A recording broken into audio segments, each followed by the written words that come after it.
Bom, então, ontem, quando nós findávamos lá a nossa aula, né, nós falamos de vários critérios, né, que nos levavam à gestão da produção.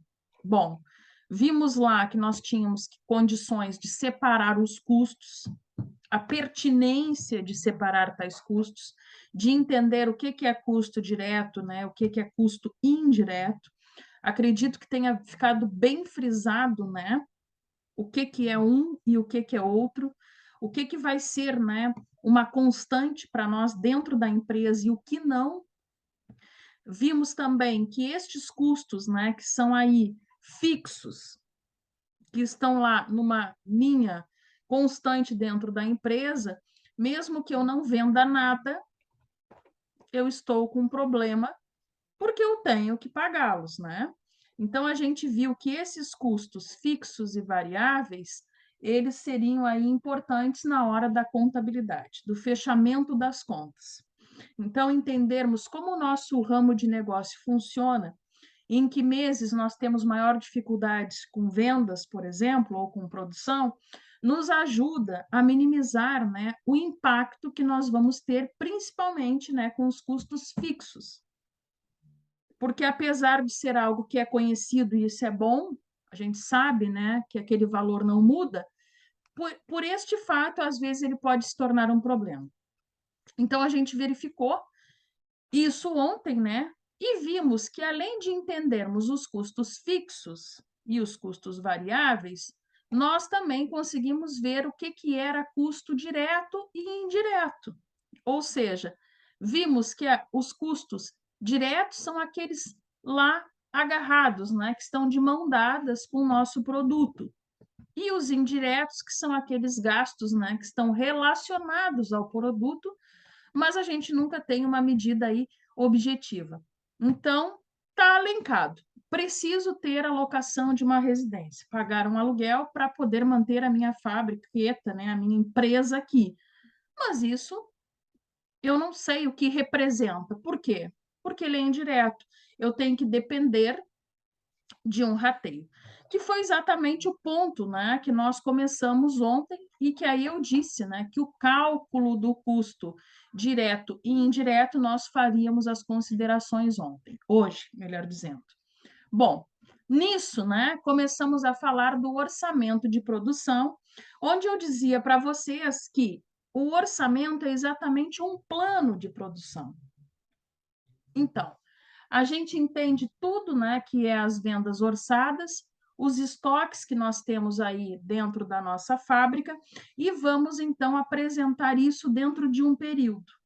Entender, né, quanto tempo eu demoro para receber a minha matéria-prima, por exemplo, ou para manter o meu estoque, ou então, né, fazer essa linha funcionar aí de manutenção e posteriormente, então, ter a entrega do meu produto.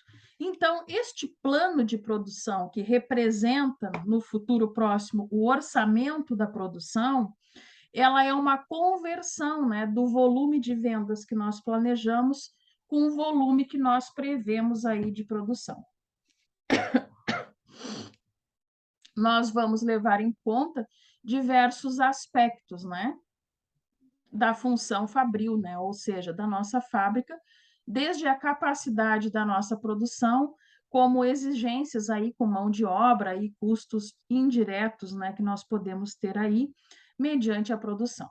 Bom, o orçamento de produção, ele vem através de bases como orçamento das matérias-primas, orçamento, né, de mão de obra direta e o orçamento dos custos, né, indiretos do processo de fabricação.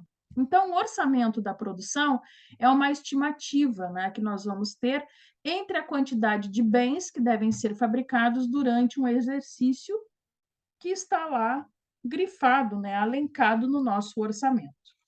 Bem, com isso, nós conseguimos começar a entender, por exemplo, que nós temos um plano para seguir, tipo, quanto que nós planejamos vender? Supondo, né, que o nosso volume de vendas mais as variações do estoque vai ser aí a exigência que nós vamos ter que ter para a nossa equipe de produção, para a nossa linha de produção. Então, uma vez que nós temos um exemplo, né, de linhas de vendas planejadas, tipo 14.200 unidades. Vou botar aqui uma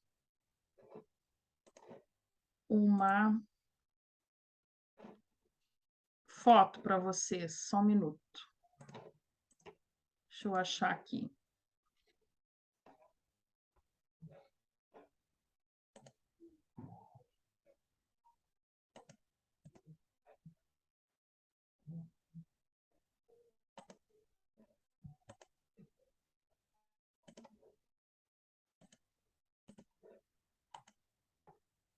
Estão enxergando, gente, aí? Aqui tem um exemplo, né? Nós temos aí um planejamento de vender 14.200 unidades. Nós temos um estoque, né, final desejado de 1.500 unidades.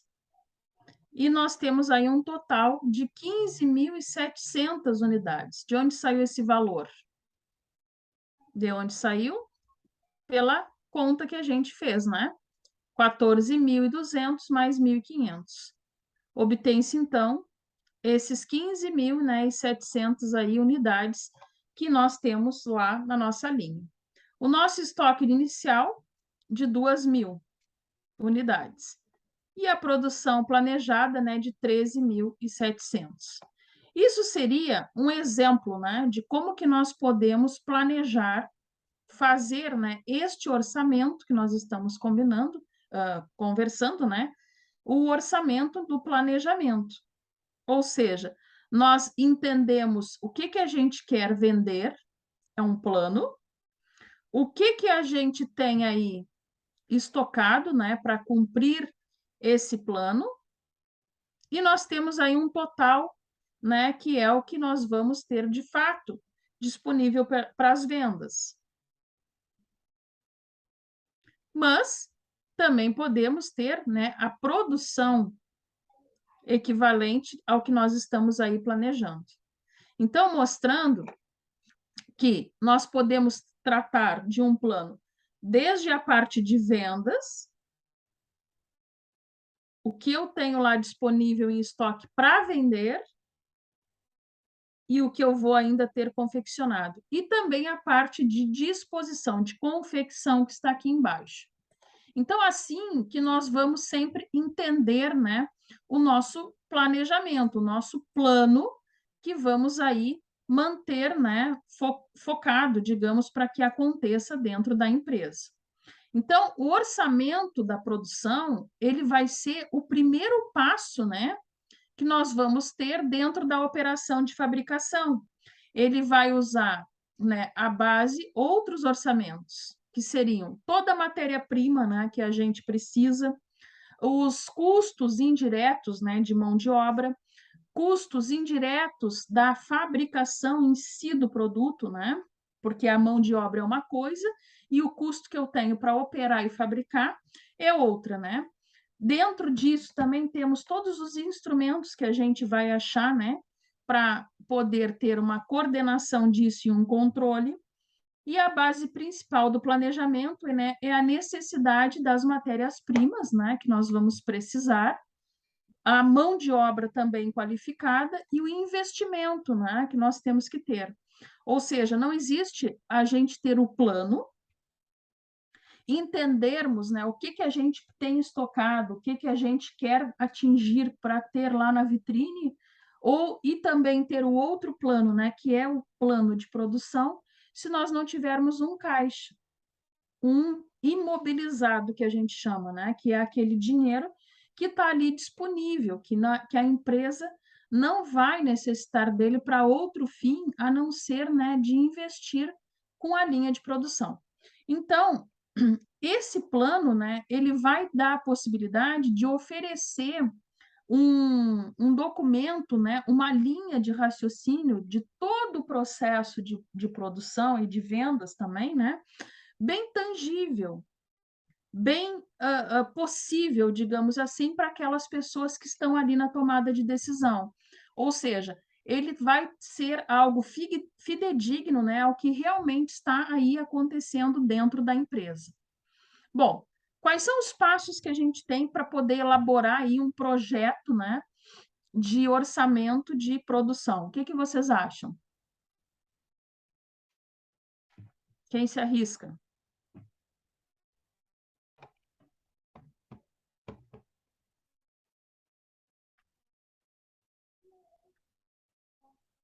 Bom, primeiro, entender como funciona o nosso estoque. Se vocês forem lá pegar o nosso roteiro, né, que eu vou encaminhar hoje ainda, vocês vão entender o quê? Primeiro, a gente estabelece as políticas, né, relativas ao estoque que nós temos que ter na nossa empresa. Isso é o primeiro passo. Por que que eu estou dizendo que o primeiro passo é a determinação do estoque? Porque naquele exemplo numérico que eu dei, falava do estoque. Eu quero vender, né, 14 mil peças. Dessas 14, eu já tenho 1.500. Bom, eu já tenho um estoque disso. Significa, né, que eu não preciso produzir tudo que eu quero vender. Eu tenho uma estratégia.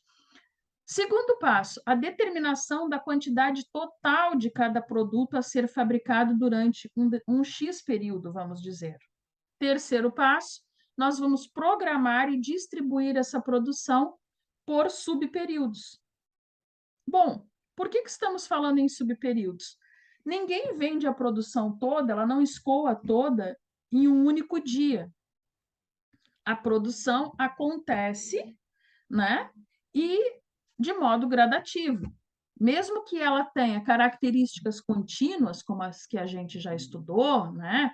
Ou em massa, ou enfim, essa característica de produção não nos permite ser toda, né, entregue em um único momento, vamos dizer.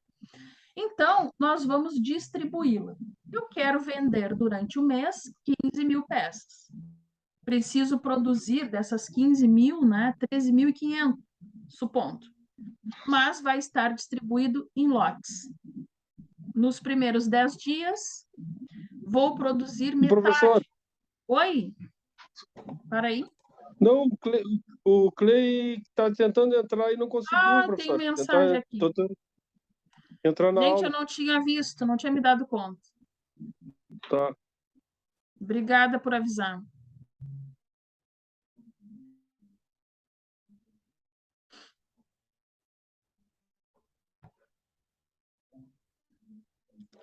O Clay e o Cristiano, me desculpem, eu não tinha me dado conta que você estava tentando acesso. Estava boicotando a entrada de vocês na aula, viu? Tranquilo, tranquilo. Desculpem. Se não é o Wagner, eu não tinha me dado conta. Bom, prosseguindo. Então, a gente vai distribuir. Isso vai ser o primeiro passo, né? Que é um orçamento, né, de ideias, eu diria. Ele vai fazer com que a gente deixe ali três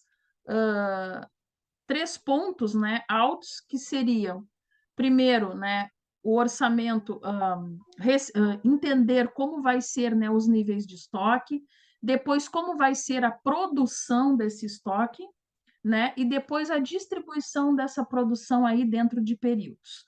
Bom, o segundo passo, a gente pode ter também a elaboração de um orçamento, né, de produção de capital.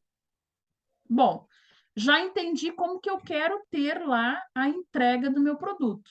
Agora, eu posso fazer isso levando em conta o capital. O que que eu preciso para colocar lá na minha vitrine, né? Por exemplo, 15 mil peças nas minhas prateleiras. Tenho espaço físico suficiente para isso? Eu tenho lá, né, atrás da minha vitrine, vamos dizer assim, um local apropriado para que eu possa ampliar, né, a minha confecção, a minha produção dessa confecção. Eu preciso modernizar as minhas instalações, ampliar, modernizar o meu operacional. Eu tenho que ter uma diversificação, né, de produtos e serviços. Como vai funcionar isso? Bom, vou vender camisetas, né, e calças. Um exemplo. Tá, mas eu vou vender só isso dentro dessas duas possibilidades que as pessoas vão buscar na minha loja. Vai ter uma diversidade de tamanho? Eu vou vender a linha infanto-juvenil também? Vai ter linha, né, com tamanhos aí plus? Isso dá uma diversidade. E aí, Nicolas, tu que explicou aquela vez? Tinha uma diferença, né? Da variedade para variação. Variedade dá a ideia de opções. Variação é as várias atenuantes daquele produto, que é o que eu estou citando aqui. Um exemplo clássico que a gente tem disso que estamos citando, né, para entendermos como que nós vamos gerir o capital desse plano de orçamento, né, de produção, é aquela loja que tem aqui na cidade, tem uma loja que vende artigos, né, do Grêmio e do Inter. Tem muita variedade?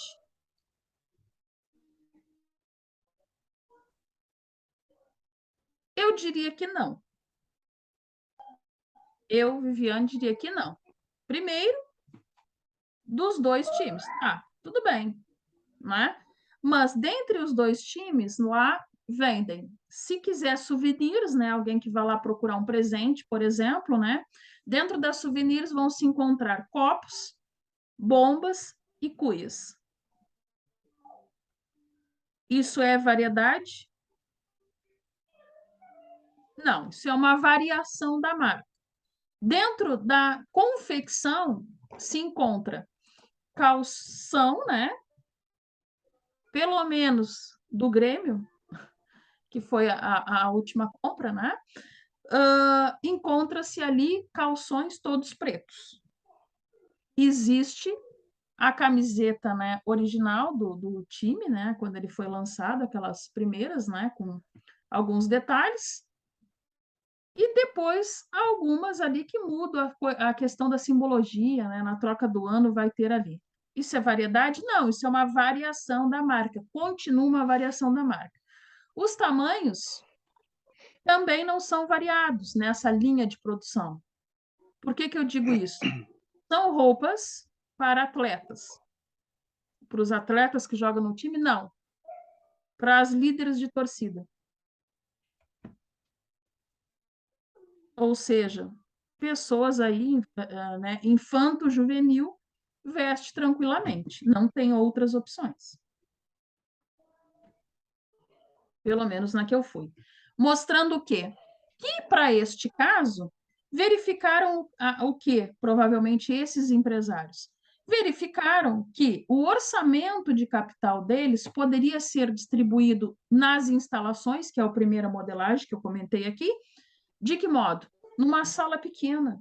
Se vocês entrarem na loja essa que eu estou citando na 24 de maio, o espaço é extremamente pequeno. É como se fosse um quarto aí da nossa casa, num tamanho convencional aí, que estamos acostumados. É um espaço pequeno. Se dá com 2 araras, uma em cada canto, né, da sala, um provador ao fundo, ocupando um bom espaço dessa sala, e do outro lado, né, que fica do lado do outro time, um balcão de atendimento. E outra arara distribuída com o resto dos produtos que tem. Espaço pequeníssimo. Então, eles não precisam de uma instalação grande. É pequena. A modernização com o operacional. Acredito, né, que aquilo vem, eles recebem o produto, não é nada confeccionado ali. Também foi investido pouco, né, porque trabalham com linhas pequenas. Mais opções aí, umas 3 opções de camisetas, por exemplo, tanto de um time ou de outro, para meninas, para mulheres. Não muito num apelo masculino. Então, notem que isso diz o quê? De que foco a empresa tomou, se guiou para fazer essa elaboração de orçamento com base no seu capital. Dentro do processo de diversificação de produtos e serviços, que eu citei agora há pouco e vamos entender neste exemplo. Novamente falando, não há diversificação. Gente, há 3 modelos de camiseta. 3. Exatamente isso, né? E calção são todos escuros. Todos pretos. Diversificou alguma coisa na moda? Não. Mas eles vendem bem? Muito bem. Muito bem caro também. Por quê? Porque tu compra mais a marca, né? O sentimento. E não o tecido, não o produto, enfim. Então, esse é um bom exemplo. Bom, dentro disso, o que a gente pode também ainda, pode não, temos que ainda entender, né? Que a gente tem outros planos para poder alavancar aí, né, a nossa produção. Um deles seria o planejamento, né, e o controle da produção. O que é planejamento e controle?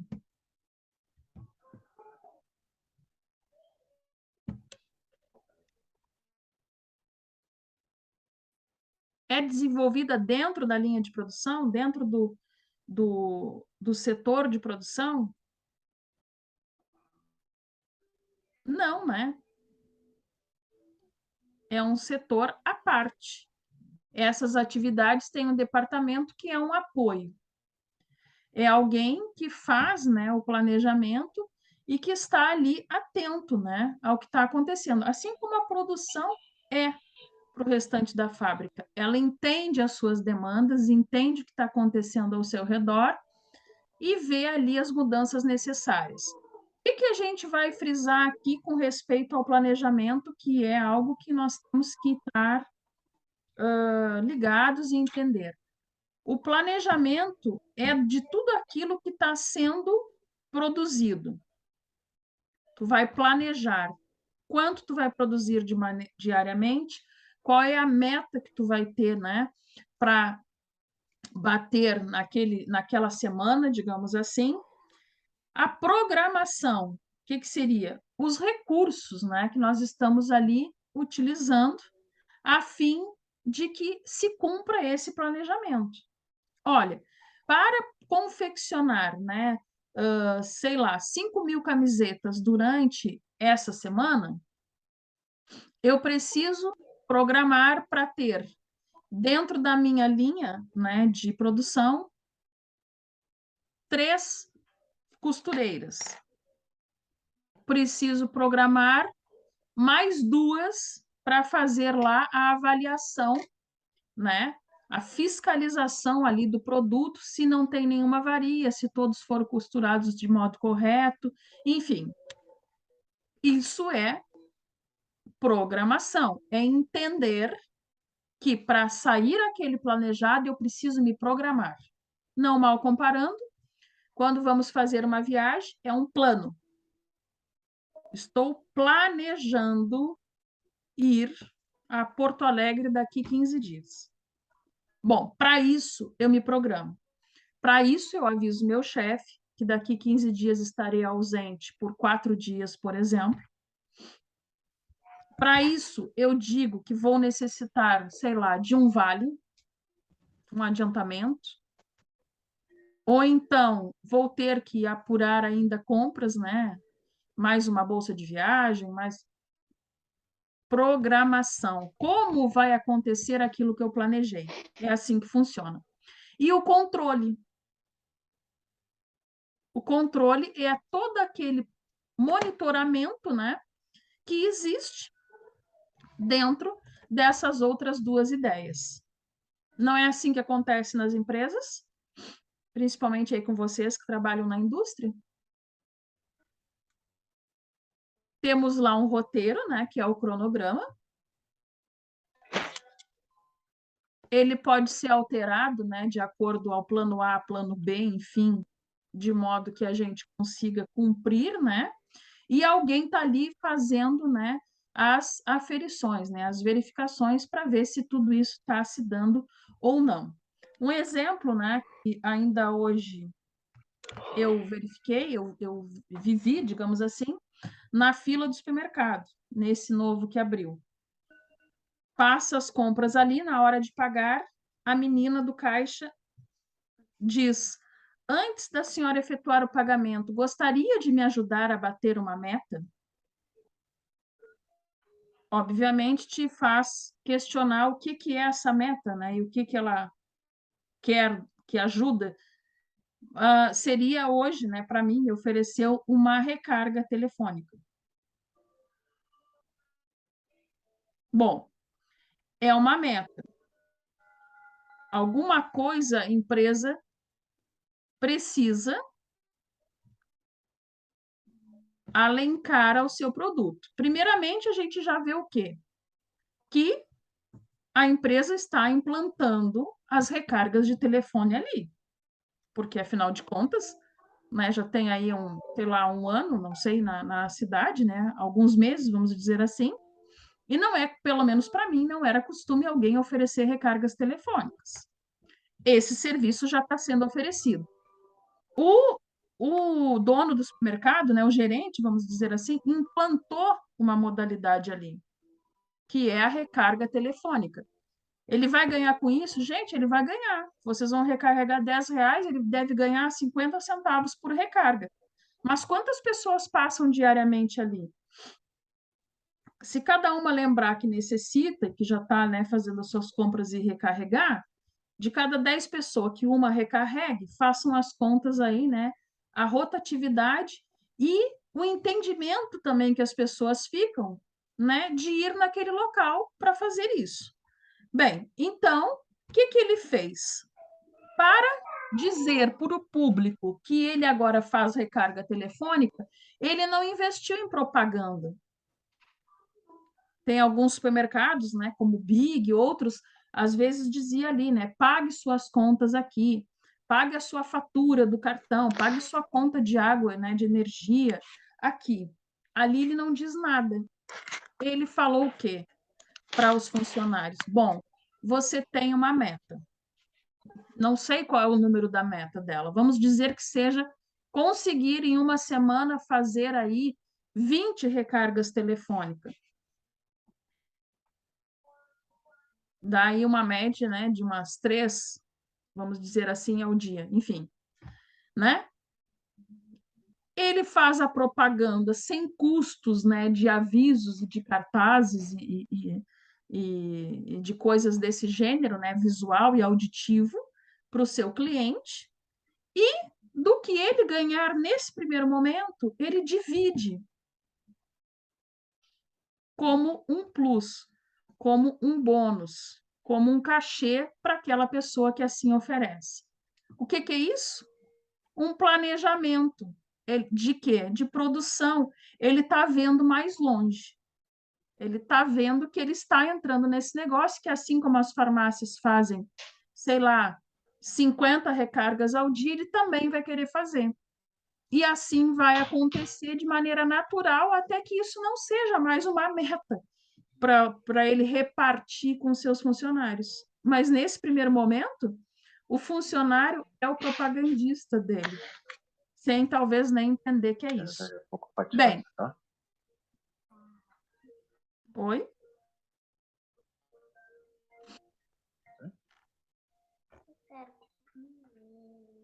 Bom, eu falava para vocês que a gente tinha que fazer lá o entendimento, né, dos custos, de como fazer o cálculo lá dos custos. Eu vou buscar aqui um exemplo na nossa apostila.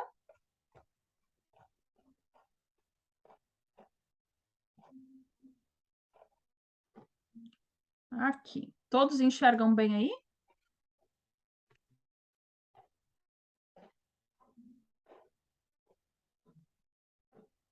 Sim.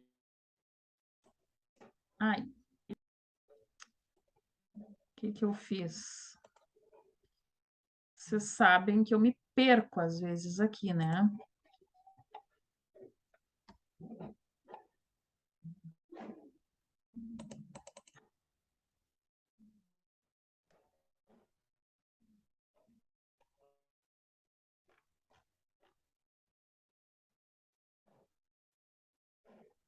Acho que agora eu consegui. Vamos ver se eu consigo trazer a apostila de maneira bem ampla.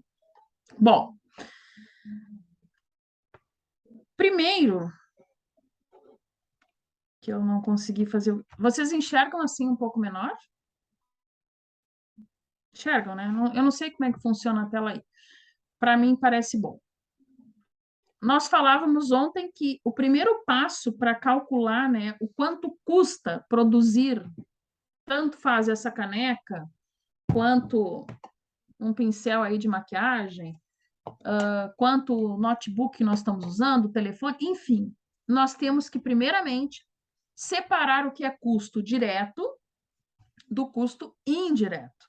Então, para isso, vamos frisar aí para quem não entrou depois na sala, né? Custo direto, tudo aquilo que está mensurado, né? Relacionado aos produtos. E os indiretos, tudo aquilo, né? Que não estão aí diretamente atrelado a um produto, vão existir. Que nem nós estudamos lá atrás os custos fixos e os custos variáveis. Nós verificamos o quê? Que primeiro a gente tinha que entender o que era, né? O custo variável e o que não variava, né? Entender que um é produto e o outro é aquilo que nós não vamos fugir nunca, tendo produto ou não, enquanto existirmos, né, como empresa, vamos ter. Bom, baseado nisso, nós vamos entender como se calcula o custo direto. Então, eu tenho aqui alguns exemplos, né? E nós vamos seguir um roteiro breve, simples, para que a gente entenda de uma vez por todas como se faz o cálculo disso e fazermos, né, no final das contas, uma folha de pagamento. Vocês também entenderem aí o contra-cheque de vocês.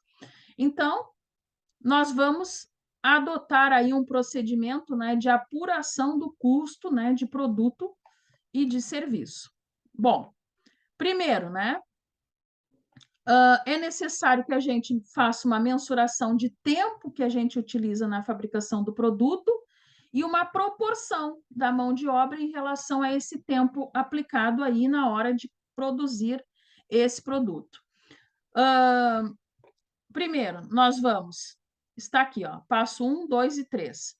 Primeiro, nós vamos descobrir a quantidade de horas gastas por cada funcionário envolvido com a produção do bem.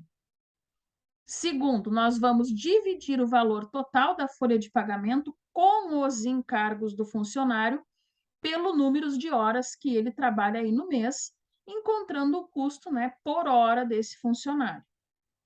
Deve ser feito separadamente para cada funcionário. Isso é óbvio, né, gente, mas está citado aqui, né? Vamos estudar uma pessoa para não complicar aí a nossa folha de pagamento, né? Multiplicar depois o valor da hora encontrada pelo número de horas empregadas aí na exclusividade dessa produção do bem, né, e do valor de mão de obra aí do funcionário. Bom, não vamos nos ater a falácias, né? Vamos direto aos números que, no meu ponto de vista, né, fica mais fácil, digamos assim, da gente entender o que está acontecendo. O exemplo que nós temos é o seguinte: o custo de Paulo com os encargos para a empresa é de R$ 4.030. O que ele está dizendo aqui no primeiro momento? Que o custo, né, com os encargos, quando ele nos diz isso, Paulo ganha R$ 4.030? Primeiro passo.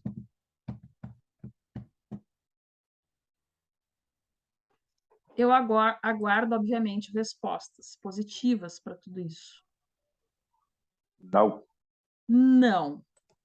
Todos concordam com o Clay?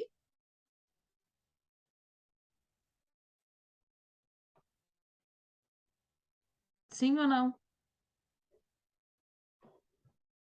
Sim. Sim, né?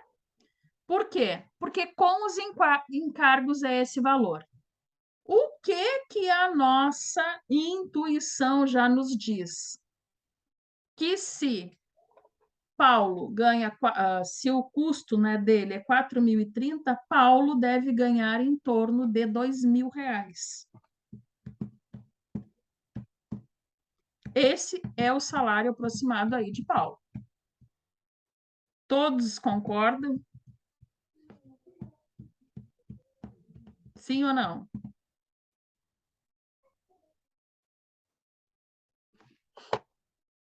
Não concordam? Discordam? Mas fiquem com esse número na cabeça que vocês logo vão entender que só de olhar fica fácil da gente mais entender o quanto nós custamos para a nossa empresa. Bom, Paulo, ele trabalha 200 horas, né, 200 horas mensais na produção. Dividindo 4.030, né, por 200 horas, nós vamos ter o valor de 20,15 a hora de Paulo. Gente, estou dando esses números, estou dando a solução já aqui antes de mostrar como a gente chegou nisso. Para vocês terem os números na cabeça e a gente fazer agora o processo inverso para nós chegarmos nesse valor de 20,15. A empresa mantém um apontamento de quais foram os operários que trabalharam em cada produto por mês e quanto tempo. Temos que Paulo foi o único a trabalhar no produto A e foram gastas 10 horas para a sua produção. Bom, quando eu estou dizendo que Paulo foi o único que trabalhou no produto A, não se esqueçam que a matemática ela é absoluta, né? Ela tem aí muitas possibilidades, mas ela sempre vai nos dar um resultado, né, mensurável. Eu quero dizer que Paulo poderia ter trabalhado também no produto B, que Paulo poderia ter trabalhado no A e no produto B, só num e só no outro. Neste caso aqui, para não dificultar o nosso entendimento, né, vamos dizer que Paulo trabalhou somente no produto A. Sabe-se que uma empresa, dependendo dos produtos que ela, né, confecciona, pode ter sim uma variedade, uma diversidade de produtos. A empresa aí trabalha produzindo, né, sei lá, chaveirinhos. Pode ter 10 com a mesma imagem lá do Capitão América, mas vai ter também, né, da Mulher Maravilha, do Homem-Aranha, enfim. E todos os funcionários que fazem parte da produção estariam, em tese, aptos a trabalhar em todos os produtos. Neste exemplo hipotético, estamos afirmando que Paulo trabalhou somente no produto A. Por favor, gravem a quantidade, né, de horas gastas que Paulo teve, que foram 10. 10 horas ele gasta para a produção lá de um produto. Assim, multiplicamos as 10 horas por 20,15. A hora do Paulo é R$ 201,50. Custo de mão de obra para que Paulo fabricasse o produto A. Bom, aqui nós temos ainda mais alguma conversa, né? A soma dos valores da matéria-prima e materiais utilizados com a mão de obra empregada no processo de produção do bem revelará o custo direto no período, e aí supõe-se os seguintes valores que eu vou mostrar na tabela. Vou voltar aqui na tela para a gente relaxar das informações, que só com os números bastam o entendimento, não é para decorar aquilo ali nada. O que está dizendo ali com umas palavras mais, né, diretas? Paulo, ele gastou 10 horas para fazer o produto A e ele tem um custo de R$ 4.030. Isso é o importante da gente saber. Ele custa R$ 201,50 para a empresa. Ele custa, é o total que Paulo custa para fazer este produto, essa caneca. É isso que nos interessa. Só que, para nós empresários, nós temos que contabilizar o salário do Paulo, o produto A como um todo, que significa o salário do Paulo, o que eu tenho, né, que ter de matéria-prima para esta caneca, com essas características de pintura, de cerâmica, de dimensão, ou seja, toda a matéria-prima que eu empreguei, e mais os materiais indiretos, como eu citei aqui, da pintura, enfim. Então, estou falando que para fazer essa caneca, eu necessito entender a minha mão de obra, os meus materiais e tudo aquilo que eu tenho me circundando aí, né, que me dão despesas. É isso que diz aquele texto desse tamanho. Então, são 3 coisas que a gente tem que entender. Como compor o salário do Paulo, os encargos, as férias, né, os feriados, os dias que ele tem direito de descanso remunerado. Tudo isso compõe esse valor que custa o Paulo. Primeiro ponto que nós vamos. E tudo aquilo para fazer o produto. Vamos voltar lá e vamos entender as tabelas, que é o que nos importa. Então, tá aqui, ó. Ele falou, né, que a soma dos valores da matéria-prima, dos materiais, mais a mão de obra, estaria nessa tabela. Tá aqui a tabela. Aqui ele cita o produto A e o produto B. Estou citando os 2 produtos, A e B, para que vocês entendam, né, os valores totais aqui que vão estar presente aqui na nossa conversa. Bom, do produto A, ele diz que gasta 50 mil reais só em matéria-prima. Para fazer a caneca, eu gasto 50 mil reais só de matéria-prima para confeccionar essa linha de produtos com a característica A. Os materiais, quem é os materiais? O material principal é a caneca. Isso é o que importa para a pessoa, o tamanho da caneca, né? O feitio da caneca. Os materiais é a pintura. Por exemplo, a pintura branca, o verde num tom mais escuro, o verde no tom mais claro, tintas. Materiais, coisas secundárias e indiretas, mas que estão ali presentes na confecção da caneca. E a mão de obra, ele disse que foi 100 mil reais de mão de obra para serviço de confecção do produto A.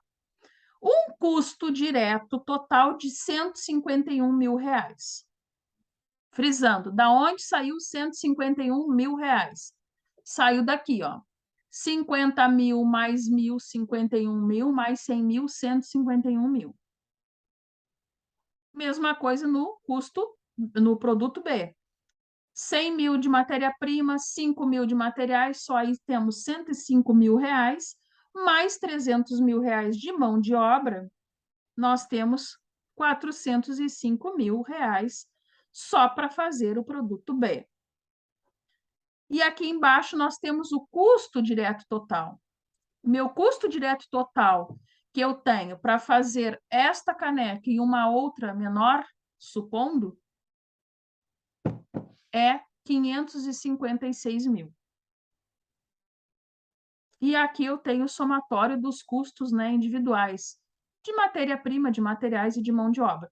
Então, eu gasto com matéria-prima entre os 2 produtos que eu fabrico, 150 mil, entre os materiais auxiliares que compõem meu produto, 6 mil, e entre a mão de obra total, né, dos 2 produtos, eu gasto 400 mil. Bom, feito isso, temos que gravar esses números? Não, nós vamos buscá-lo quando a gente assim julgar pertinente.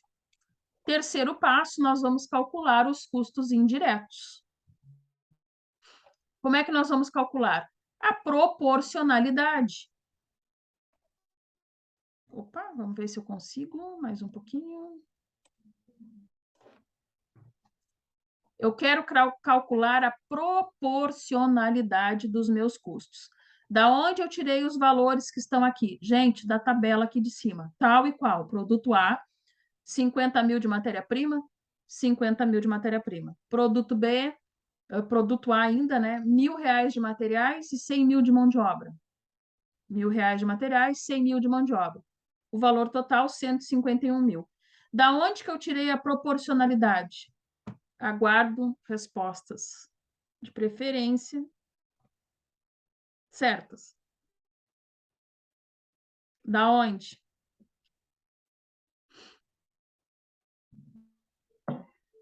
Dos 556 mil.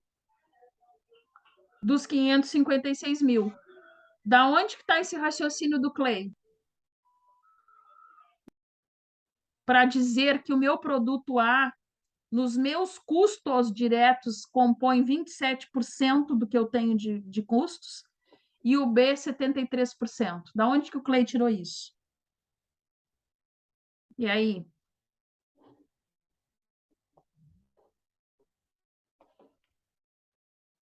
Aguardo os meus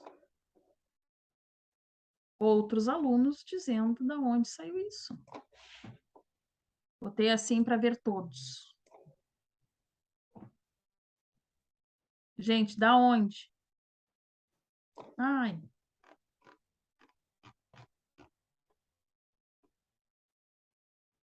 E aí, Cleito, vai dizer ou não?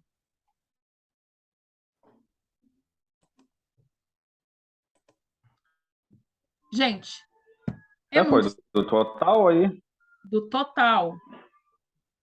Do Bom, total da matéria-prima, dos materiais e da mão de obra. perfeito. Dos dois Vamos produtos, né? Do A e B. Exatamente. O que acontece? Quando eu tinha a tabela lá de origem, tabela primeira aqui, né, onde eu dizia que um custava 151, o outro 405, quem tiver aí com uma calculadora, eu não sei se vocês enxergam a minha aqui do computador. Enxergam? Sim ou não? Me digam aí. Não? Achei que eu tenho que puxar, né? Mas, enfim, vamos lá. Quem me acompanha aí o raciocínio, por gentileza? O que acontece? Eu sei que o meu produto A, ele custa 151 mil, é isso? É, né? 151 mil. Mas eu não sei a proporção. Isso é regra de 3 simples da matemática. Mas eu sei que o meu total de custo direto é 556 mil, que está aqui 100% dos custos, ok? Equivale a 100%. Da onde Viviane tirou 100%? Do lógico. A soma das únicas duas coisas que eu tenho produzindo, que é o produto A e B, é 100% do que eu produzo, que é 556. Está aqui, 100%. O 151, eu quero saber. Não existe o 27% aqui. Faça a regra de 3 simples. Se 151 está para X, 556 está para 100. Então, multiplicando lá, 151 mil vezes 100. Façam aí, que eu estou esperando a resposta. Quem é que tem calculadora do celular aí? Ninguém? 151 mil vezes 100 dividido por quanto?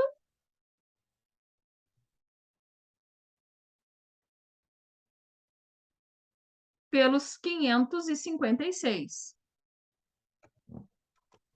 Que dá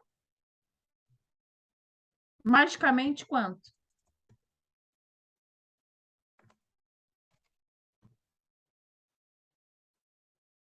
27%. Quem é que fez aí? Ninguém? Ninguém fez? O Wagner, o Cristiano, o Nicolas, o Leno, o Robson estão entendendo? Sim? Ah, tá. Bom. Opa.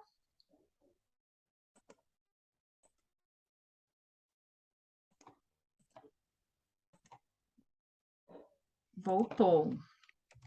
Parece aí? Então tá ali. Quem é que se arrisca aí fazer a outra conta para confirmar? Então, gente, se eu fizer 405 mil vezes 100%, né? Dividido pelos 556, vai dar os 73% que a gente está vendo aqui de proporção de custo da nossa produção. Se alguém fizer aí 27 mais 73, tem que dar quanto?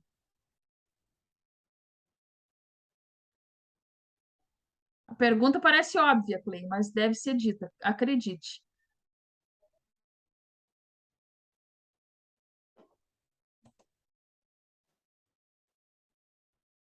Olha aí, ninguém me responde. Eu penso que vocês não estão entendendo. 100%. Então, tá aí. Foi daqui que saiu. Então, não teve mágica, ninguém disse, não, ninguém falou. Apesar do Clay ter dito, não foi ele que inventou isso, nem eu. Saiu da lógica matemática. Do próprio exemplo, não precisava, né, nem ser dito, era só a gente usar aí. Isso tudo foi custo direto, direto. Vamos ver se é direto mesmo, para frisar bem. Matéria-prima é direta? Sim, já vimos ontem.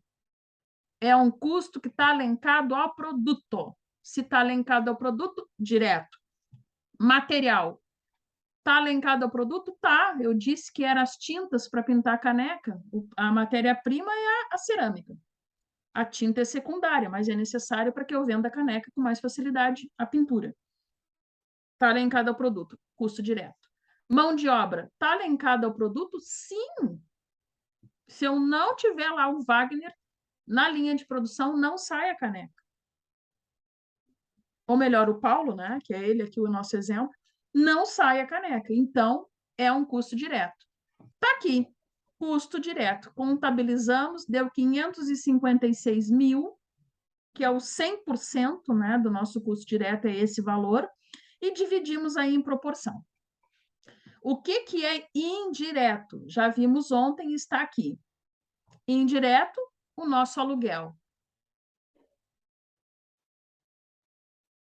20 mil de aluguel, 5 mil de manutenção, mais 5 mil de depreciação e mais 2 mil de seguro. Bom, vamos explicar esses custos indiretos. Seguro, todos vocês sabem que é praticado, né, por qualquer empresa. Eu tenho um exemplo também que aconteceu com uma amiga minha, que viajou para Santa Catarina de carro, teve o carro estragado no meio da estrada, e acreditem que a peça foi enviada via ao sistema que a gente conhece, né, do governo, que foi assaltado, assédio, roubaram a peça. O Clay riu, parece piada, eu também achei que fosse quando ela me mandou mensagem, mas de fato era verdade. Levou 15 dias, né, para ressarcirem a peça e provar que realmente houve essa infelicidade. Recebeu a peça. De quem? Do seguro. O valor de volta. Por quê? Porque o seguro é aquilo que tu paga sem querer usar, mas quando acontece um sinistro, tu quer ser ressarcido. Então, tá aqui. Depreciação é o quê? Substituição de uma máquina. Por quê? Porque ela não tem mais como ser consertada. Não dá mais para ter manutenção. Ela depreciou de vez. Ela está arcaica. Está aqui um custo, né, jogado para isso. Tudo isso é custo indireto. Eu preciso ter, né, independente de eu produzir ou de eu vender. Bom, aplicando a proporcionalidade, qual proporcionalidade? Esta de 27% e 73% que nós calculamos lá em cima. Nós temos aí também os custos indiretos, sendo definidos para o custo A, para o produto A e para o produto B. No produto A, eu já sabia que ele custava 151 mil. Para o produto B, eu já sabia que ele custava 405 mil e que dava 556 mil sendo 100%. A proporção muda, sim ou não, para o custo indireto?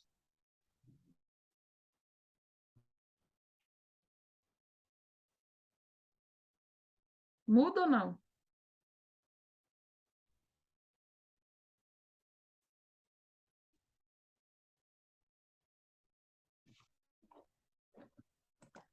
É óbvio que eu estou aguardando respostas, né?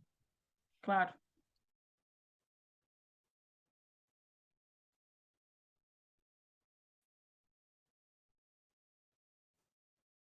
Eu falava que o meu custo indireto, ele não está ligado à produção. Mas eu também disse ontem que ele precisa de um rateio. Por quê? Porque eu tenho que ver se vale a pena eu desembolsar 20 mil de locação de um prédio, por exemplo, para manter essa produção e essas vendas. Quantos de produto A minha caneca eu tenho que vender e quanto de produto B eu tenho que vender, produzir e vender para que eu consiga, ao mínimo, manter o meu custo indireto, que nesse caso aqui do exemplo é o aluguel, a manutenção, a depreciação e o seguro. Ali dá 32 mil, se alguém foi observador e gravou o número de despesa.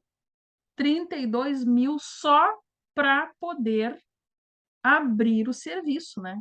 Só para dizer que eu estou sendo empresária, funcionando como empresária. 32 mil de despesa. Essa despesa entra comigo hoje, dia 1º do 9, de novo. E vai entrar dia 1º do 10, de novo. É um custo fixo e indireto na minha produção. Mas eu tenho que ratear dentro de quantos produtos eu tenho para disponibilizar no mercado. E tá ali, gente, o rateio, que é a pergunta exata que eu fiz para vocês. Esse percentual de rateio muda? Não, eu não tenho como mudar. Esse percentual de rateio aqui de 27% do produto A vai servir para o custo direto e para o custo indireto, porque quem mandou nisso foi o meu custo direto, aquilo que está alencado ao meu produto, aquilo que é necessário para o meu produto ter aí, né, a existência. Então, se eu tinha, notem, 32 mil reais de custo indireto total, ou seja, aquele que me acompanha todo dia, primeiro de cada mês, eu produzindo ou não, eu vendendo ou não, se eu não decido fechar as portas, eu tenho 32 mil reais de despesa soprando no meu ouvido que devem ser pagas e eu correndo atrás como empresário. Então, da onde eu tirei esses valores aqui de 8.640 para o produto A como custo indireto? Da onde saiu?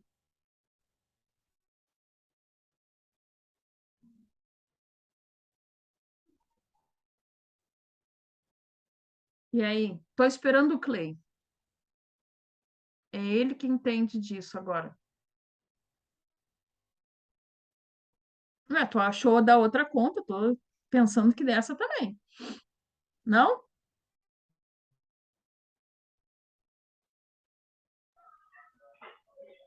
É os 27% de 151? É os 27% de 151? Será que dá isso? Alguém fez a conta? Não, Não. Mas eu poderia te não. dizer que é os 27% de 32? É, dos 32. Dos 32. 32. Gente, assim como eu achei 100%, levando em conta os 556 mil, eu tinha 100% e fiz o rateio, agora eu tenho que pegar o meu custo fixo, esse que eu estou exausta de dizer que todo dia primeiro ele bate na minha porta e tem que ser pago, independente de qualquer coisa, é 32 mil. Vezes 27%, eu tenho 8.640. Quem vai fazer aí a conta? Não precisa fazer toda a regra de 3 lá. Por favor, alguém que faça e confirme para a gente. Só faça 32.000 vezes ponto 27. Se precisar, depois eu explico a matemática, mas é só isso. Alguém fez aí? Vão só acreditar na professora? É isso? Bom, então é isso. Depois aí, né, quando tiverem tempo, né? 32.000 vezes 27% dá exatamente R$ 8.640. Bom, 32.000 vezes 73% dá exatamente R$ 23.360. Ninguém novamente vai fazer a conta. Não?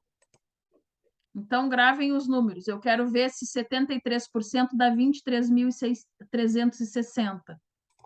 Eu quero provar para vocês que é isso. Pegar a calculadora aqui. Estão enxergando a calculadora? Sim, então tá bom. Ó, vamos pegar a calculadora e vamos fazer 32.000 vezes, lembram lá quanto que era? 73%. 73% é 32.000 vezes ponto 73. 23.360. Vamos ver se a mágica está correta. Não, tu te molha todinho aí, tá doente, cara. Não pode estar na água, deixa um tampão. 3.360. Ok? Comprovada a conta? Posso seguir?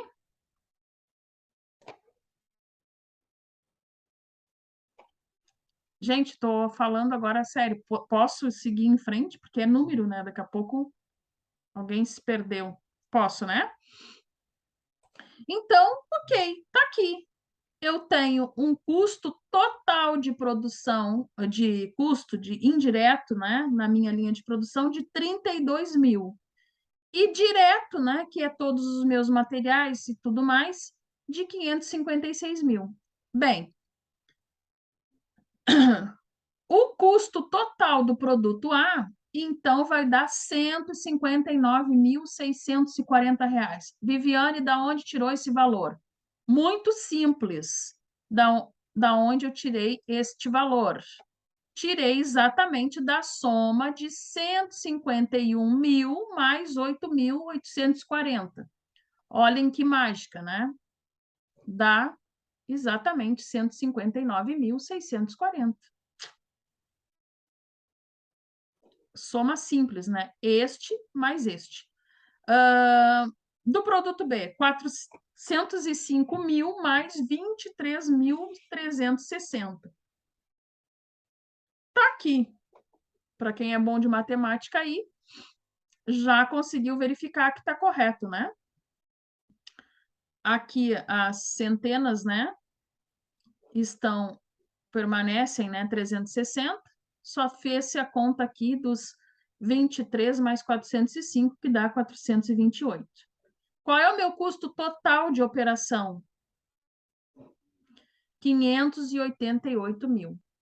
Curiosidade, até esse momento, eu tive lucro?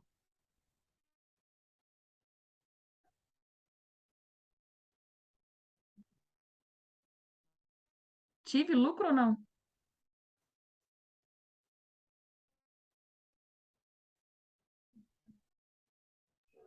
Qual o faturamento mensal? Ele é empresário, eu acho. Gente, não tive lucro, eu estou falando de custo. Quando eu estou falando de custo, notem, até o momento eu só falei no início da conversa da folha de pagamento do Paulo, e nem esmiucei ainda a folha, que é o que eu vou fazer agora com vocês. Eu falei o quanto o Paulo me custa e quanto me custa para produzir, né, os produtos A e B através de rateio. Eu só falei de despesa, levando em conta um funcionário. Eu não falei de preço de venda, eu não falei, né, o quanto que é o meu prolabore como empresária, porque eu também tenho que ganhar. Eu não vou manter uma empresa só para produzir, pagar e manter o Paulo. Eu tenho que ganhar também com isso. Então, tá ali. Somente custo até agora. Não foi falado em nada, né, de lucro. Bom, com isso, a gente começa a entender, né, que podemos já falar do pagamento lá do Paulo, que está aqui. Para identificar o custo da mão de obra direta, o correto é utilizar o custo total que ela representa para a empresa.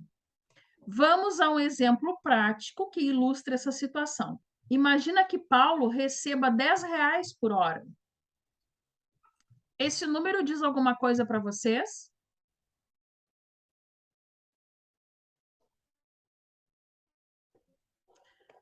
Isso aqui está muito parecido.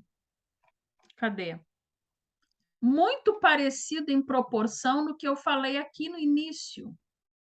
Que eu disse para vocês, gravem esse número, R$4.030, e gravem esse 20,15 de hora do Paulo. Só que agora, eu não quero saber o quanto o Paulo me custa no total, que é 20,15. Eu quero saber o quanto o Paulo vai ganhar de mim. Eu quero separar o custo do Paulo para que ele receba o pagamento dele e fique comigo os encargos. Eu não disse para vocês que o Paulo ganhava em torno de R$2.000? Eu disse também, né? Está aqui. Bom, o número... deixa eu ver. Ele recebe R$10 por hora, né? Então, nós vamos entender como é que a gente faz esse cálculo. O número máximo de horas disponíveis por ano. Vamos fazer o cálculo, porque eu já falei para vocês, a gente entende a empresa, né, e os ciclos todos que ocorrem em acordo com o período, né? Ninguém pensa em abrir um negócio que no mínimo não vai durar em 1 ano. No entanto, que a incubadora funciona por 2 anos, justamente para que é o período aí limite, né, que seria aí dado ao sucesso da empresa, né, e não ao fracasso. Bom, o que acontece? No ano, a gente contabiliza 365 dias. Fecha 1 ano. Tudo que for repouso semanal remunerado, férias, feriados, ele vem com negativo. Por quê? Porque são coisas que eu, empresária, tenho que ter no meu caixa, mas não é meu. É de quem? É do Clay, é do Robson, é do Nicolas, é do Paulo, enfim. É de todos nós que estamos ali prestando um serviço. O que nós vamos ter que adiante descontar? Que dentro do repouso semanal remunerado, nós contabilizamos 48 dias. Quem são esses 48 dias de repousos, né, remunerados? São a parcial de sábado, né? Porque tem algumas empresas que distribuem as suas horas até no sábado, pelo menos até o sábado de manhã. Outras, né, têm um período mais extenso aí por dia para fechar as 44 horas semanais. Isso aí é tranquilo para vocês, né? Então, todos os finais de semana estão contabilizados perfazendo 48 dias. 48 dias de quê? De sábado e domingo de janeiro, de sábado e domingo de fevereiro, de sábado e domingo de março, até chegar sábado e domingo lá de dezembro. 48 dias. Depois nós temos férias, que nós também temos que pagar para o Paulo. Quantos dias são de férias? 30 dias. Quando nós tiramos férias, nós temos 30 dias corridos. Então, saímos hoje de férias, mais 30 dias, daí o retorno. E temos os feriados. Gente, no exemplo aqui, 12 dias, tá? Então, nós temos aí, em média, vai variar aí de alguma cidade para outra, pode existir aí algum ponto facultativo, não estamos levando em conta isso. Para fim contábil, a gente contabiliza aquilo que é universal, 12 dias. Bom, isso é o quê? É igual ao número máximo de dias à disposição, que são 275 dias. Da onde eu tirei esses 275 dias? É os 365 que eu tinha, correto? Menos o quê? Menos os 12 dias que o Paulo vai ter de feriado, menos os 30 dias que o Paulo tem de férias, menos os 48 dias que o Paulo tem para ficar com a família dele de fim de semana, sábado e domingo de cada mês. Normalmente são 4 fins de semana por mês. Maio, daí, às vezes 5, né? Não sei se vocês já se deram conta, tem algum mês que dá mais um final de semana, né? Mais um sábado, mais um domingo, contabilizando aí 5. Mas isso é compensado nas outras proporcionalidades aí dos dias, no final a matemática dá certo. Então, esses 275 dias é os dias que efetivamente o Paulo trabalha. Bom, quanto que é as horas por dia? Nós temos lá um período que é, por legislação, de trabalhar 44 horas semanais, divididas por 6 dias da semana. Por que eu estou dividindo por 6 dias da semana?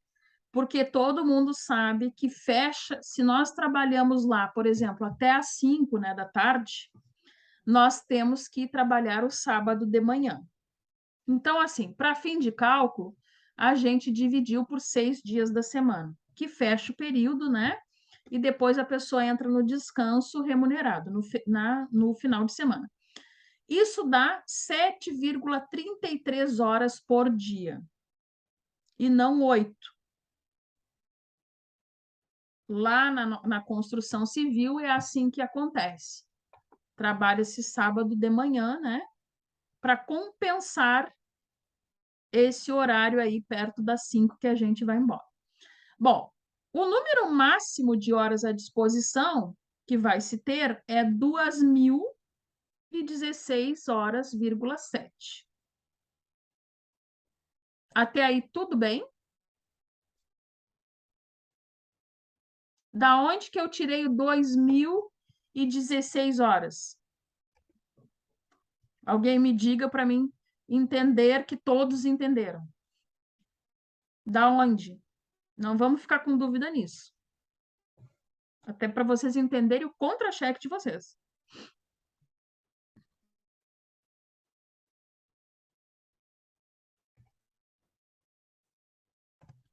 Ixi, não entenderam? Cleito, entendeu?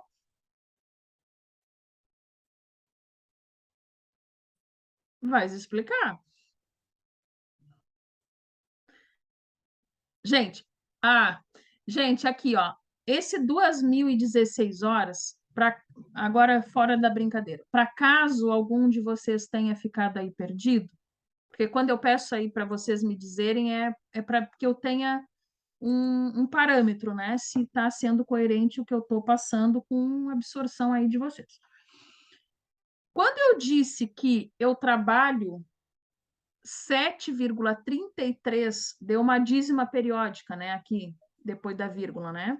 3, 3, 3, 3, e assim seria sempre, né? Então, aqui, se eu trabalho 7,33 horas por dia, se eu multiplicar essas 7 horas, entre aspas, que eu trabalho por dia, por 275 dias, que são os dias que eu tenho disponíveis para a empresa, tirando as minhas férias, os meus finais de semana, os meus feriados, que são meus direitos, eu trabalho ao todo para a empresa 2.016 horas. Por quanto tempo? Por ano.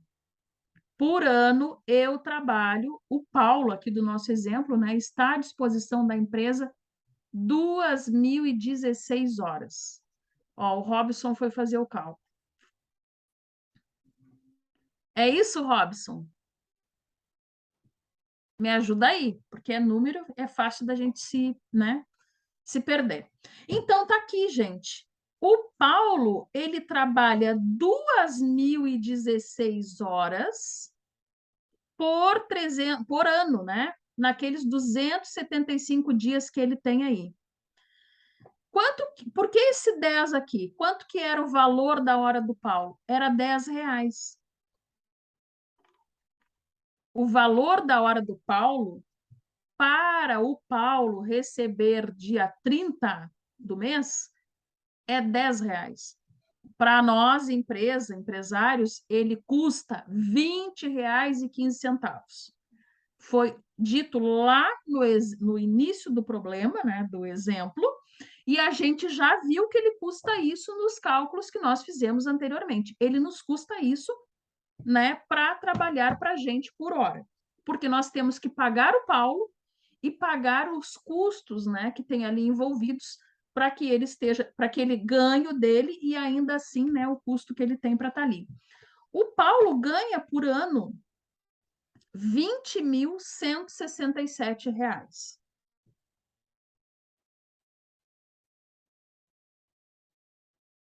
Tá aqui. Por que que tá certo isso e por que que esses 20 mil não é por mês? Que bom seria, mas sim por ano.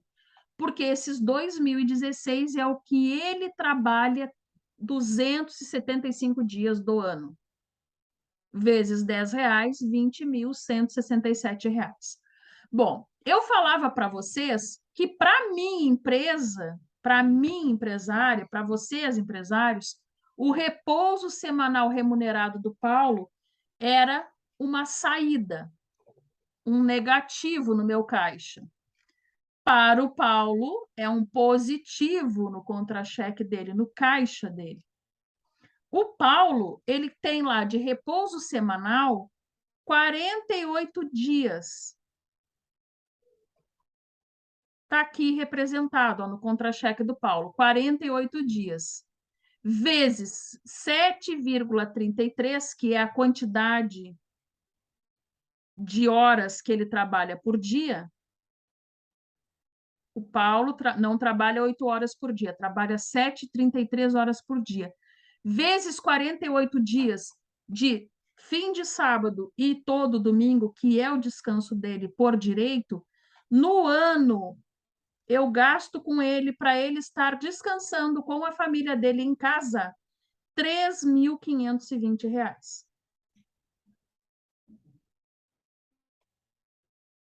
A empresa paga isso, porque isso está nos custos, no caixa da empresa. Ela paga para ele R$3.520 só de fim de semana para ele estar em casa. As férias do Paulo, lembrem-se, as férias para o meu caixa era um negativo, porque eu tenho que ter o dinheiro lá, mas esse dinheiro não é meu, é negativo para mim.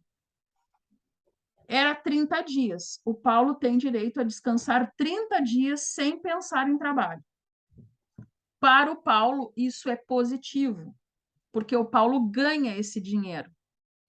Vem no contra-cheque do Paulo, né? Quando ele vai tirar férias. Então, 30 dias vezes a quantidade de horas que o Paulo trabalha por dia, que é 7,33 e não 8 horas, vezes o custo da hora do Paulo, que é R$10, ele vai ter de férias R$2.200.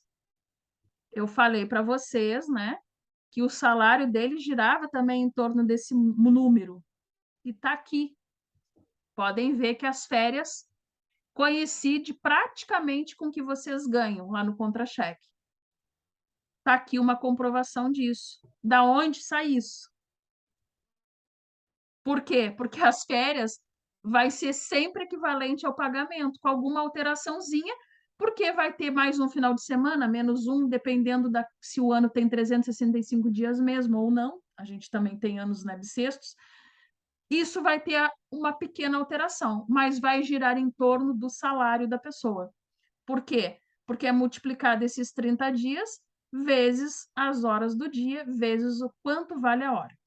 Bom, o Paulo me custou até aqui, né, em torno aí de 5.700 mais ou menos reais, só para ele descansar, hein? Só para ele descansar. Bom, o Paulo ainda tem o direito, né, de um 13º salário, que está aqui. 220. Esse 220 está entre parênteses aqui, que é as horas de trabalho de um mês. Frisando, né, para quem pode trabalhar aí por PJ e tal, né, como é o meu caso, o 13º salário é aquele salário, né, que tu ganha trabalhando.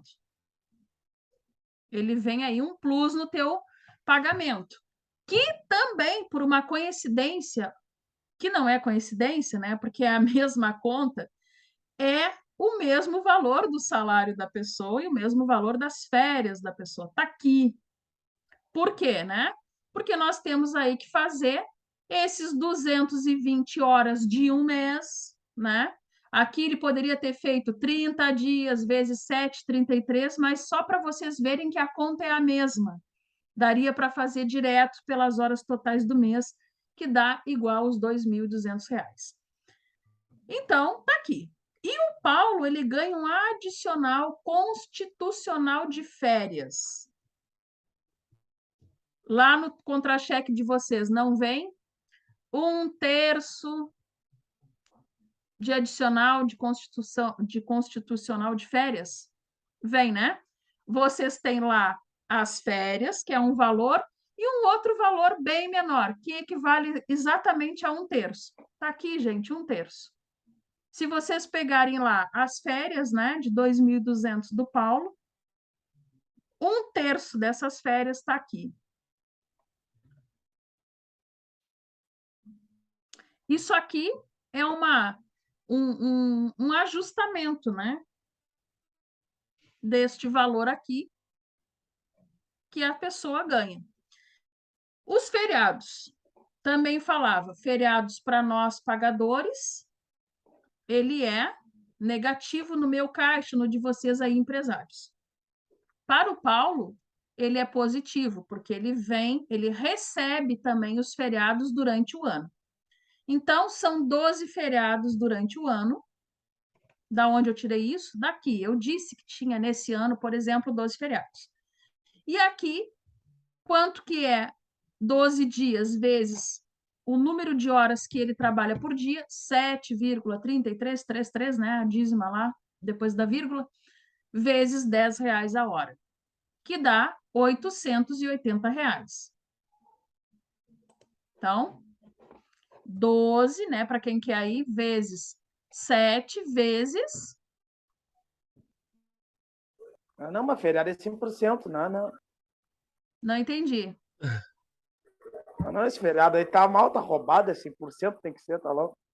100%? Mas tá Tem que ser, 100%. tá. Mas tá 100%. Tem que ser 100%, senão. Ué, mas não tá 100% aqui? Tá ou não? Mesmo tu quis, a gente não aceita. Tá aqui, ó. Bom, quanto que dá isso ao todo? Quanto que eu já gastei com o Paulo, gente? Só para o Paulo descansar, anotem. Quanto? 29.700. Quem fizer a conta aí, 29.700. Claro, para o Paulo descansar, não, perdão. Para o Paulo descansar, vamos ver aqui se alguém se perdeu, porque eu induzi também, né? A pessoa se perder. Para o Paulo descansar, eu gastei R$ 9.733. Aproximado. R$ 9.000. Só para o Paulo estar no repouso de semanal remunerado, né, em casa, no sábado e no domingo, para ele poder ter férias, para ele ter um plus, né, de um 13º, para ele ainda ter uma coisa aí que colocaram na Constituição, né, de R$ 733 que ele vai ganhar, que é 1/3 das férias, e para ele ter 12 dias de feriados durante o ano em casa, por volta de R$ 9.000, porque o salário dele anual é R$ 20.000. Está aqui. Bom, então, isso é o que o Paulo custa somente no salário. Mas eu tenho que pagar mais gente, né? Ou o Paulo sozinho pode trabalhar para mim e pronto, e eu não dar satisfação para ninguém. Isso é o custo direto do Paulo. Mas eu tenho aqui tudo que envolve os meus impostos. Para este exemplo, tá? Eu tenho contribuições do empregador de previdência social 20%. O que é a previdência? O pagamento lá, né? Que também, depois na folha de pagamento do Paulo, vai ter os descontos dele. Ele também vai ter que contribuir para a Previdência junto comigo. Mas eu, empregador, eu vou pagar 20% para ele de Previdência, 8% de FGTS, que é aquele dinheiro, né? Que é a indenização dele por prestação de serviço, 3% de seguro de acidente. Notem que esse seguro não é o mesmo que eu citei aqui antes, ó, nos custos da empresa. Cadê? Esse aqui é o seguro do meu produto, da minha empresa. Este aqui é um seguro de acidentes com respeito à vida, né? A integridade, que é muito importante do colaborador. Salário educação, 2,5%. Quem estuda aí com auxílio da empresa? Não estou dizendo vocês. Quem estuda, né? Às vezes a empresa dá um auxílio educação para o funcionário e dá também um auxílio educação aí para os filhos do funcionário. Acontece, né? Auxílio creche, coisas do gênero. Existe aqui também tributação. A empresa ganha dando esse auxílio? Ganha. A gente sabe que sim. Claro que nós não estamos aqui fazendo um estudo, né, geral de contabilidade. A gente está aqui entendendo a folha de pagamento simples, né, de uma pessoa. A empresa, ela dá esse auxílio e ela desconta 2,5%, por exemplo, aqui, do seu imposto. O resto ela consegue abater. Por quê? Porque ela está gerando uma vantagem para o governo. O Paulo está se aperfeiçoando. Isso equivale o quê? Equivale, né, a melhorias. Povo educado, nação prosperando. Tudo melhora, os índices do governo melhoram, tudo melhora. Então, né, feito. E outros impostos aqui, né, que foi colocado para fins de cálculo. No caso desta empresa, né, hipotética. Isso perfez um percentual de imposto de 36,8%. O custo total anual do empregador com o Paulo é R$ 40.630. Nunca ouviram a frase fatídica, né, de alguém que é empresário, que o funcionário ele tem um salário e o dobro de impostos? Quem já não ouviu isso, né? Todos nós já ouvimos. E se vocês forem fazer uma conta rápida, parece até que sim, ó, né? Porque vocês vejam, né? 40.000 para 29.000, né? Nós temos aí não é o dobro, né? Mas nós temos aí mais 10.000, né? Que ele custa de imposto, só de imposto, né? Fora que tudo isso aqui são custos além do salário. Aqueles outros 9.000 que eu disse para vocês, era além do que o Paulo ganha pelo serviço em si, que são em momentos, né, que ele vai ganhar como férias, são em determinadas situações do ano, mas que o empregador tem que fazer isso mensalmente para ter esse dinheiro para entregar ao Paulo no dia que ele vai sair de férias.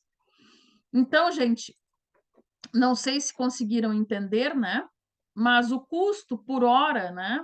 A gente pode chegar o valor aquele de 20,15 que eu disse para vocês lá no início, que é o custo por hora para que eu tenha o Paulo trabalhando para mim no meu produto A, hein? Fora que eu tenho outros produtos e outros funcionários, mas só o Paulo ele vai custar R$20,15. Por quê? Porque o custo anual do Paulo, com os encargos, com todos os direitos que ele tem, com o salário dele em dia, ele é 40.630. Dividido por aquelas 2.016 horas que eu comentava com vocês, que são as horas que ele trabalha durante 275 dias por ano, eu chego na conta dos 20,15 por hora. E aí? Fácil?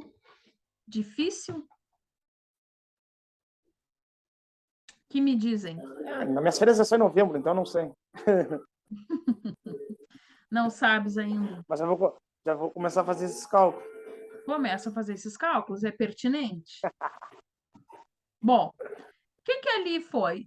Como vocês puderam ver, aquilo foi um roteiro.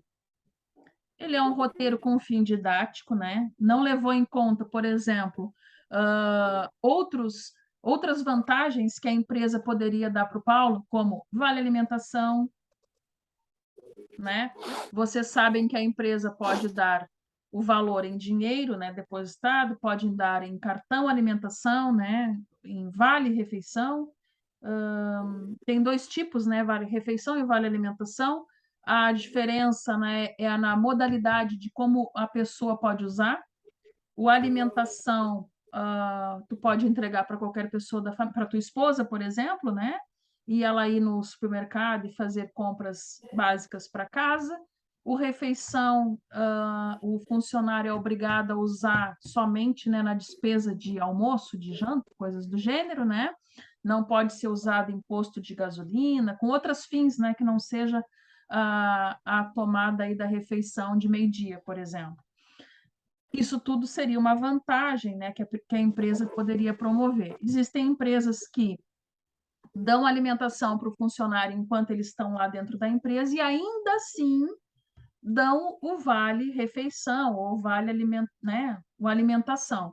Isso é uma opção da empresa. Eu acho, a refinaria, por exemplo, pelo que eu lembro lá do meu pai, eu acho que o funcionário se alimenta lá, mas não tem o direito disso fora de casa, fora de casa, fora da empresa, né? Pelo menos pelo que eu estou lembrado enquanto morava lá. Então, é uma opção da empresa. Tem empresas que fazem as duas coisas, né? Dão um plus, né, para a pessoa. A questão do vale transporte existe lá, que poderia ter sido mencionada ali, mas não foi, e explico também por que não foi. O exemplo ali era para a gente entender a composição básica. Se nós fôssemos entrar no fator vale alimentação, vale transporte, nós teríamos que entender um pouco mais de tributação, de um sistema contábil e fiscal para poder fazer os cálculos, as proporcionais de quanto o funcionário também teria que ser descontado. Por exemplo, na alimentação, se eu não me engano, é 1%, uma coisa assim, né? Quem ganha lá o vale alimentação. No vale transporte é um pouco mais, acho que é 6%. Ou seja, se vocês ganham lá, sei lá, R$100, né, de vale transporte, supondo, vocês vão ter ali um desconto de 6%, né, desses R$6 que tu ganhou. Então, tu vais ter que ir lá, uma pessoa que ganha em média aí R$300 de transporte, ela paga 80 e pouco, 86, acho que daria, né, a conta lá, que ele é descontado mensalmente do seu contra-cheque. Leva-se em conta também que a empresa não é obrigada a pagar, né, esse deslocamento quando a pessoa estiver ali dentro de uma faixa de quilômetro dentro do perímetro da empresa. Então, sei lá, tu moras, né? O Clay, vamos supor, ele trabalha na refinaria e mora ali no Lar Gaúcho, que é do lado da refinaria, né? Tem a possibilidade de usar o ônibus da empresa, a empresa não é obrigada a dar o vale transporte. Então, tem todas essas questões aí que a lei flexibiliza, né, o, o empregador para esse tipo de situação. Existem algumas situações nisso que o funcionário até assina o termo, né, declarando para o empregador de que ele não tem, por lógica, nem como embarcar num ônibus, né, se ele mora a 2, 3 quadras da empresa, nem teria motivo, né, de embarcar. Então, aí tem essa flexibilização e a não obrigatoriedade, eu diria, né, do pagamento nessas circunstâncias. Mas eu acredito que ali vocês conseguiram, né, fazer um bom apanhado do que realmente é pertinente a gente entender, né, caso vá abrir aí um negócio, ou até mesmo para os nossos controles aí dentro da onde a gente já trabalha. Ali mostra bem, né, tudo aquilo que a gente tem que ter noção, né, de encargos aí, para que não tenha problemas, né? Claro, né, gente, não estou falando daquelas pessoas que trabalham errado. Estamos falando de um sistema, né, organizacional correto. A gente sabe que muitas vezes não funciona assim, né? As pessoas estão ali no famosíssimo PF, né?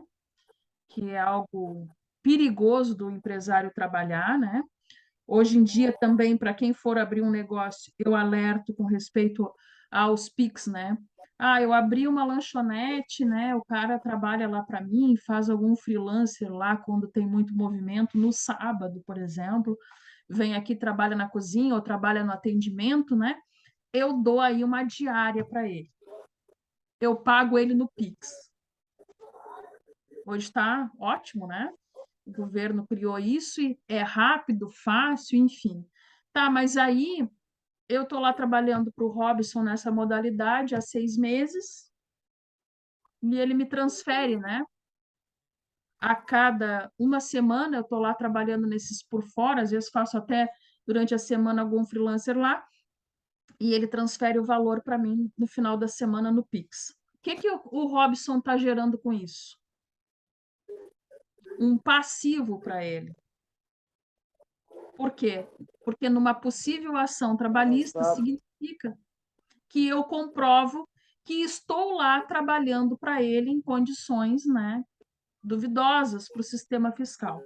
Então, são essas coisas que a gente, como empresários, né, eu falo a gente para a gente se informar no nosso contexto aqui da disciplina, que a gente se atenha, né, de não fazer coisas, né, que vão burlar ali o sistema, né, para que a gente não crie passivos e compromissos com quem a gente não quer. Se estamos vendo lá que uma situação está se perdurando, já vamos acabar, Clay. Né? Se estamos lá verificando essa situação, que a pessoa está vindo, né, mais tempo aqui, é melhor resolver, fazer um contrato temporário, alguma coisa do gênero, para que a gente, então, não crie esse sistema aí tributário, fiscal, né, que seja uma comprovação aí errônea, né, do nosso modelo de trabalho. Bom, gente, então, encerramos por aqui. Espero que todos tenham entendido. Se ficou alguma dúvida, a gente pode retomar ainda amanhã, mas amanhã será o nosso trabalho. Qual será a minha ideia do trabalho de avaliação final? Que vocês tenham ali a noção de como explicar a abertura de um negócio. Não vou pedir um negócio específico. Vou fazer que nem já fiz com os demais colegas. Que vocês tenham lá a ideia. Olha, eu vou montar um plano aqui de negócio tipo uma lanchonete. Eu vou montar lá um salão de beleza. É livre, né? Vamos fazer um trabalho assim amanhã. E cada um, dentro desse plano de negócio, terá, então, que ter as seguintes noções. O que precisa? Quais são os custos que isso vai me gerar? Bom, vou montar a lanchonete. Para que eu monte a lanchonete, eu tenho que ter alguns maquinários, uma prensa, né, ali para isso, um freezer, né, para vender um produto B, que seria ali não o meu carro-chefe, mas algo auxiliar. Preciso ter quanto de caixa para manter aí 2 meses, né, de aluguel, com os meus custos fixos e os meus custos variáveis, né, que seriam aí as pessoas que estão trabalhando comigo, a própria produção, né, o que eu tenho que comprar. É isso que eu quero que vocês tenham, que vocês venham amanhã para a aula com esta ideia. Porque nós conseguimos terminar o nosso conteúdo hoje, então nós podemos aí fazer isso amanhã no período de aula e quem quiser entregue lá segunda-feira, né, conforme nós conversamos, tá bom? Boa noite para todos. Hoje a gente se estendeu um pouquinho mais, mas eu acho que valeu a pena, porque aí vamos ficar com o dia todo amanhã para poder pensar no trabalho, quem quiser, ou se não, se vocês preferirem no final de semana, tá bem?